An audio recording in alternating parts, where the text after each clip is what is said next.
আলু ভর্তা পছন্দ করে না এমন মানুষ মনে হয় খুঁজে পাওয়া খুব কঠিন। আমি তো ভীষণ পছন্দ করি, কিন্তু আমার গ্যাস্ট্রিকের প্রবলেম কারণে এখন আর তেমন একটা বেশি খেতে পারি না। কিন্তু আজকে খুব ইচ্ছা করলো যে আলু ভর্তা খাবো বেশি করে ঝাল দিয়ে। তো কতগুলো শুকনো মরিচ, পেঁয়াজ, হালকা একটু রসুন আর সরিষার তেল নিয়ে আমি ভালো মতো মেখে চটকে নিয়ে সুন্দর মতোভাবে আলুগুলো ভেঙে নিয়ে, অনেকে অবশ্য হামানদিস্তায় আলুগুলো আপনারা থেতো করে নেন, কিন্তু আমি হাত দিয়েই করতে পছন্দ করি। আমি সব কিছু আলু ভর্তাটা পুরা প্রসেসটাই আমি হাত দিয়েই করতে খুব ভালোবাসি।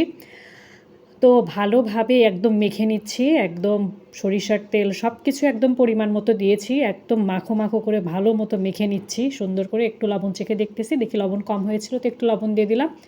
আলু ভর্তাটা আসলে আমার খুবই পছন্দ। আলু ভর্তা হলে আমার আর অন্য খাবারের কোনো প্রয়োজনই হয় না। আমার এত পছন্দ আলু ভর্তা। আলু ভর্তার সঙ্গে যদি ডাল হয়ে যায়, বলার বাহিরে আর কথাই নেই কোনো। এটা দিয়েই মানে আমি খেতে পারবো, আমার আর কিচ্ছু লাগবে না। তো হয়ে গেল আমার আলু ভর্তা রেডি।